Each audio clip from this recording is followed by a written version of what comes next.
السلام عليكم ورحمة الله وبركاته.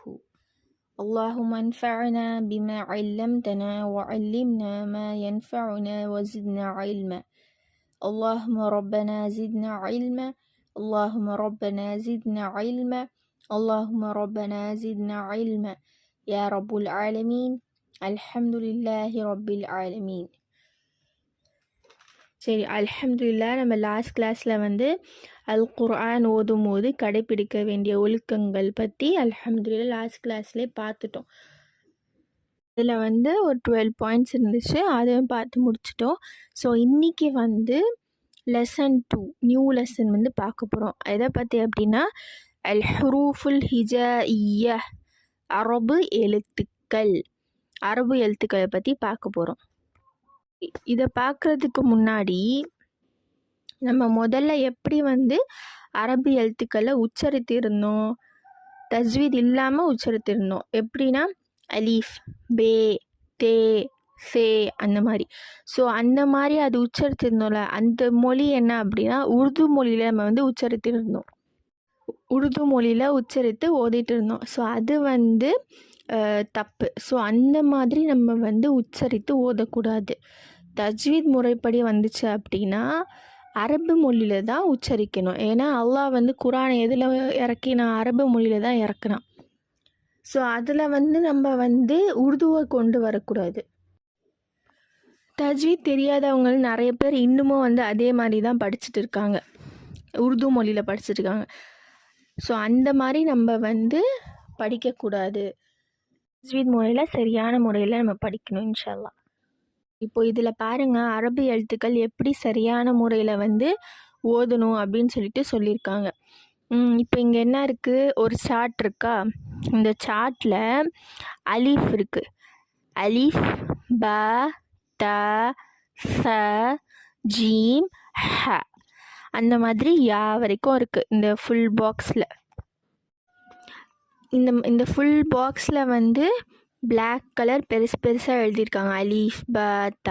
Okay, அதுக்கு மேலே பாருங்கள், அதுக்கு மேலே குட்டியாக எழுதியிருக்காங்க. அலீஃப்க்கு மேலே என்ன எழுதியிருக்காங்க, அலீஃப் லாம் ஃப. பாக்கு ப அலீஃப் ஹம்சா, தாக்கு த அலீஃப் ஹம்சா, சாக்கு ச அலீஃப் ஹம்சா. அது ஏன் அப்படி எழுதியிருக்காங்க அப்படின்னா அதை பார்த்து நம்ம உச்சரிக்கணும் சொல்லிட்டு. ஜீமுக்கு ஜீம், யா, மீம். இப்போ எப்படி நம்ம உச்சரிக்கோன்னா அலீஃப் இருக்குது, அலீஃப் லாம் ஃப, அலீஃப். பா கிட்ட பா இருக்குது, அப்புறம் அலீஃப் இருக்குது, அப்புறம் ஹம்சா இருக்குது. ஸோ அலீஃப்னு தான் நீட்டுவோம். ப, த, ச. ஜீம்க்கு ஜீம், யா, மீம். ஸோ நம்ம சொல்லும் போது எப்படி சொல்லணும் அப்படின்னா அந்த மீமை வரைக்கும் கம்ப்ளீட் பண்ணுற மாதிரி சொல்லணும். ஜீம், ஜீம், ஜீம் அப்படி சொல்லக்கூடாது. ஜீம், அப்புறம் சாவும் அப்படி தான், ச. அந்த ஹம்சா கம்ப்ளீட் பண்ணுற மாதிரி சொல்லணும். தாக்கும் அப்படியே தான், த. பேக்கும் அப்படி தான். ஸோ இந்த மாதிரி ஒரு லெட்டர்ஸ்க்கு மேலேயும் குட்டியாக இந்த லெட்டரோட விரிவாக்கத்தை மேலே எழுதியிருக்காங்க. இந்த மாதிரி தான் நீங்கள் ஓதணும் அப்படின்னு சொல்லிட்டு. ஸோ யா வரைக்கும் இருக்குது, இந்த எல்லா லெட்டர்ஸ்க்கும் யா வரைக்கும் கொடுத்துருக்காங்க அல்ஹம்துலில்லாஹ். ஸோ அதை பார்த்துட்டு, அந்த விரிவாக்கத்தை பார்த்துட்டு நம்ம சரியான முறையில் ஓதணும்.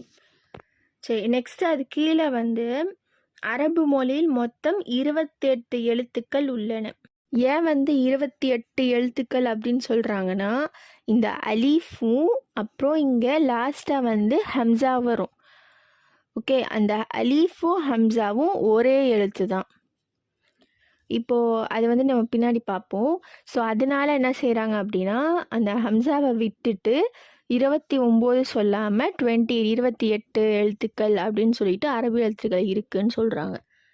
இந்த எழுத்துக்களுக்கு அரபி மொழியில் என்ன சொல்லுவாங்க அப்படின்னா அல் ஹுரூஃபுல் ஹிஜாஇய்ய.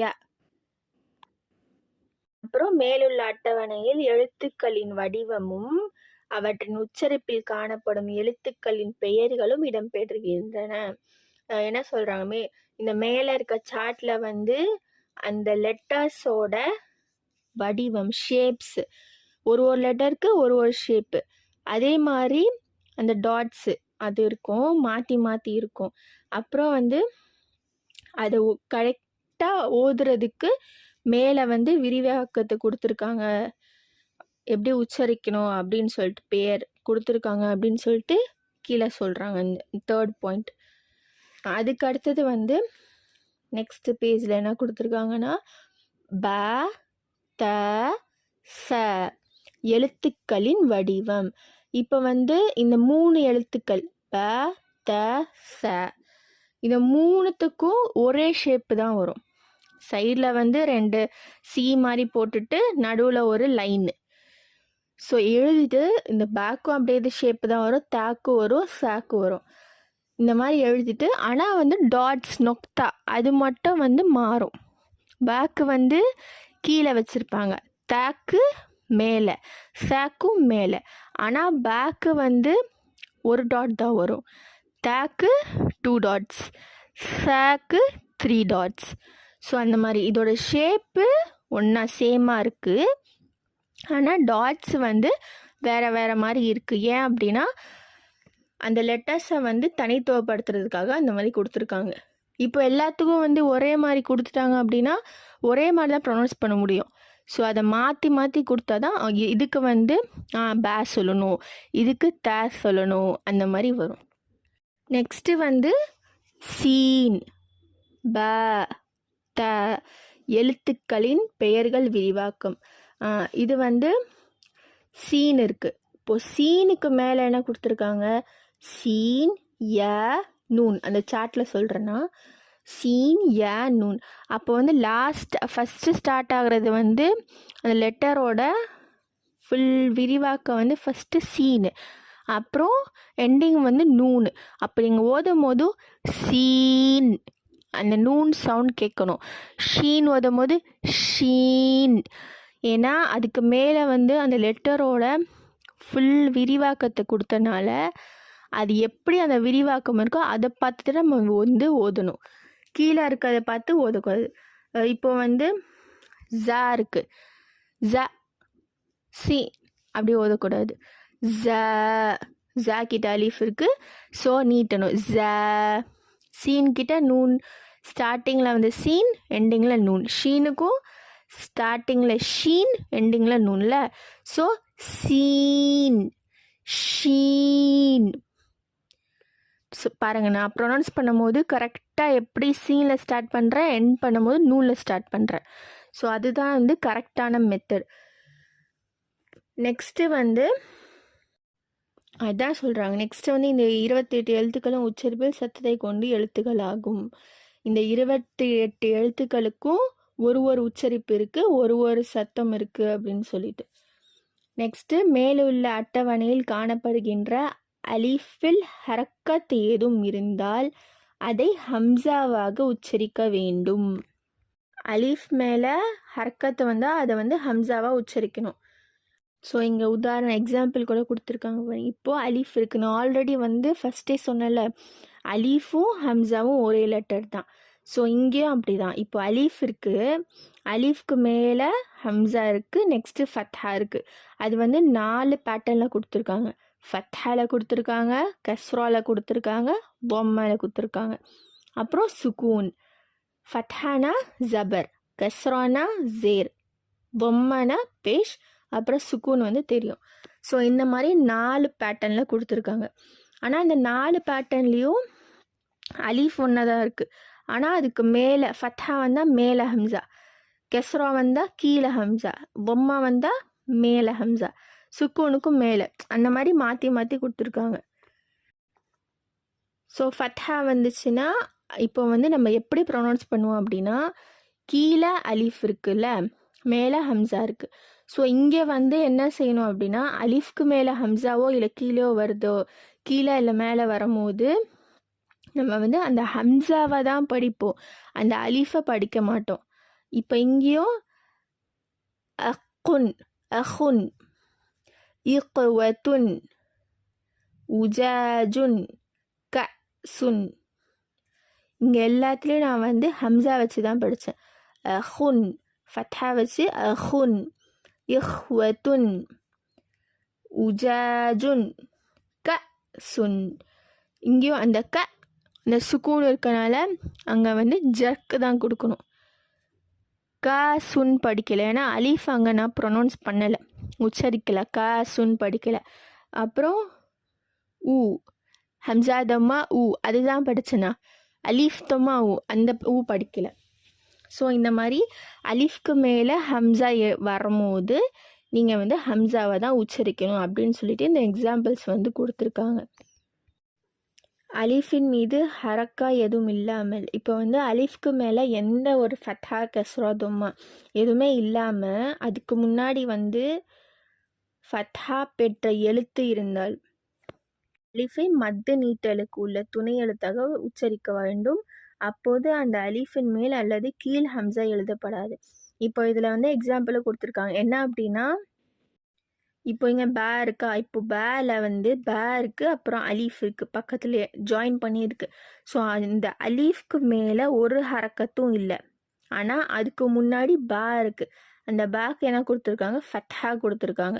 ஸோ இந்த மாதிரி பேட்டர்னில் வரும்போது நீங்கள் என்ன செய்வீங்க, நீட்டணும். பே நீட்டல் அலீஃப்னு கொடுத்துருக்காங்க பாருங்கள், பே. ஏன்னா பேக்கு மேலே ஒரு ஹரக்கத்தும் இல்லை, சாரி அலீஃப்க்கு மேலே ஒரு ஹரக்கத்தும் இல்லை, பேக்கு தான் ஹரக்கத்து இருக்குது.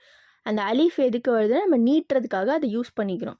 இங்கே இருக்குது பாருங்க, கி த புன், கி த கிட்ட அலீஃப் இருக்காங்க, தாவை நீட்டுறோம், கி த புன்.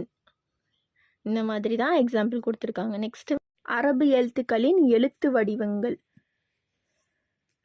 எழுத்து அப்புறம் வந்து ஆரம்பத்தில், நடுவில், இறுதியில். இதில் வந்து 3 or 4 pages சைடு இருக்குது. ஸோ அதில் வந்து என்ன கொடுத்துருக்காங்க அப்படின்னா, அரபி எழுத்துக்கு அந்த 28 எழுத்தும் கொடுத்துட்டாங்க. கொடுத்துட்டு அதை வந்து ஸ்டார்டிங்கில் எப்படி வரும், மிடில் எப்படி வரும், எண்டிங்கில் எப்படி வரும், அதோட ஷேப்ஸ். ஏன்னா குரானில் வந்து தனித்தனியாக எழுதியிருக்காதுல்ல. இப்போ எஸ்னல் குரான் படித்தோம் அப்படின்னா அதில் தனித்தனியாக இருக்கும். ஆனால் போ என்ன ஆகும், அப்படியே சேர்த்து படிக்கிற மாதிரி இருக்கும். அதே வந்து அது குரான் எடுக்கும் போது அதில் எல்லாமே சேர்த்து தான் இருக்கும். அதனால இதில் வந்து ஷேப்ஸ் கொடுத்துருக்காங்க.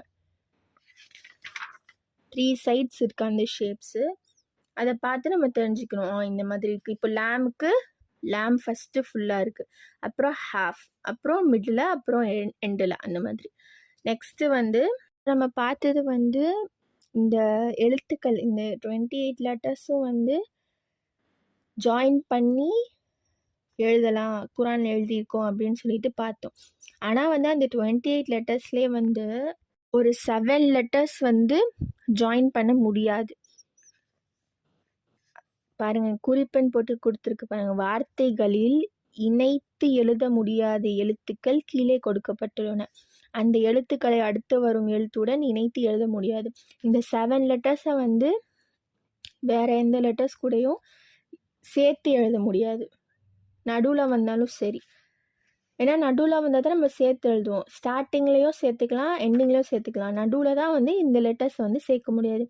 அது வந்து என்னென்ன லெட்டர்ஸ் அப்படின்னா, அலிஃபை வந்து சேர்க்க முடியாது. அப்புறம் தால், அப்புறம் ஜால், அப்புறம் ராவோட பேர் ஜ, அப்புறம் வாவ். இந்த 7 லெட்டர்ஸை வந்து சேர்த்து எழுத முடியாது.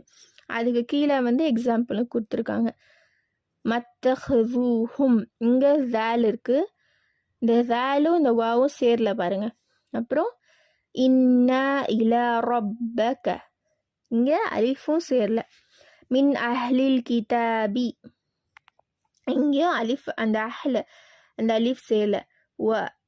வஃப் இதத்துஹும், இங்கே தால் ஜாயின் பண்ணல.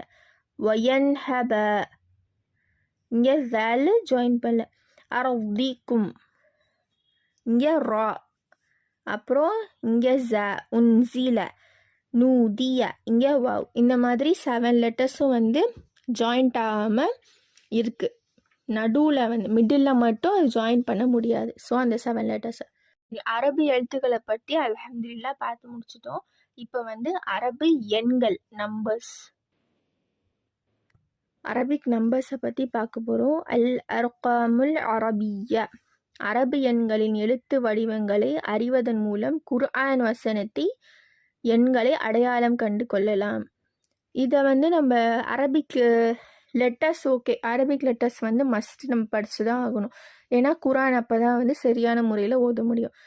எதுக்கு நம்ம வந்து அரபிக் நம்பர்ஸ் படிக்கணும் அப்படின்னா, இப்போ ஒரு ஆயா நம்ம முடிக்கிறோம் அப்படின்னா அது எத்தனாவது ஆயா அப்படின்னு சொல்லிட்டு நமக்கு தெரியாது. ஏன் அப்படின்னா அதில் வந்து ஃபுல்லாக அரபிக்கில் தான் இருக்கும். ஸோ அந்த லெட்டர்ஸ் படித்த மாதிரி நம்பர்ஸும் நம்ம வந்து தெரிஞ்சுக்கிட்டோம் அப்படின்னா நமக்கு ஈஸியாக இருக்கும். இவ்வளோ ஆயாஸ் வந்து நம்ம முடிச்சிருக்கோம் அந்த மாதிரி தெரிஞ்சுக்கும் நமக்கு. இதுக்கு வந்து கீழே சாட் கொடுத்துருக்காங்க. அரபிக்லேயும் இருக்குது, இங்கிலீஷ்லேயும் இருக்குது. அரபி எண்களின் அமைப்பு கொடுத்துருக்காங்க. அந்த எப்படி வந்து லெட்டர்ஸ்க்கு ஒரு சாட்டு கொடுத்தாங்க அது மாதிரி இந்த நம்பர்ஸ்க்கும் கொடுத்துருக்காங்க. 1லேருந்து 100 வரைக்கும் இருக்குது. எப்பயுமே வந்து 1, 9 இது ரெண்டுமே வந்து இங்கிலீஷில் வர மாதிரி தான் வரும். இப்போ 1 எப்படி எழுதுகிறோம் அதே மாதிரி தான் அரபிக்லேயும் 1 போடுவோம். அப்புறம் 9 வந்து எப்படி இங்கிலீஷில் எழுதுகிறோமோ அதே மாதிரி தான் அரபிக்லேயும் வரும். அப்புறம் 0க்கு வந்து டாட்ஸ் தான் யூஸ் பண்ணுவாங்க. இப்போ 10னா 1 போட்டு அப்புறம் டாட்டு, 100னா 1 போட்டு 2 டாட்ஸு, 90னா சேம் 9 எழுதிட்டு டாட்டு. இந்த மாதிரி தான் மீதி லெட்டர்ஸ்க்கு தான் வந்து நம்ம வந்து தெரிஞ்சுக்கணும். 2, 3 அப்புறம் 4, 5, 6, 7, 8 இது வரைக்கும். இதில் 7ம் 8ம் வந்து கொஞ்சம் உல்ட்டாவாக இருக்கும். 7 V மாதிரி வரும், 8 வந்து தலைக்கீழே எழுதுகிற மாதிரி இருக்கும். ஸோ அந்த மாதிரி தான் இருக்கும். நெக்ஸ்ட்டு வந்து குரான் வசனங்களின் எண்களை அறியும் முறை. அல் குரானில் ஒவ்வொரு வசனத்தின் முடிவிலும் அந்த வசனத்திற்கான எண் எழுதப்படும். இப்போ குல் ஹுவல்லாஹு அஹது அப்படின்னா அது பக்கத்துலேயே பாருங்கள் 1 போட்டிருக்கு, ஏன்னா அது ஃபஸ்ட் ஆயா அப்படின்னு சொல்லிட்டு. ஸோ இந்த மாதிரி தான். இன்ஷால்லா உங்களுக்கு ஏதாவது டவுட்ஸ் இருந்துச்சுன்னா கேளுங்க. இன்ஷால்லா நெக்ஸ்ட் கிளாஸில் பேசலாம். அஸ்ஸலாமு அலைக்கும் வரஹ்மத்துல்லாஹி வபரகாத்துஹு.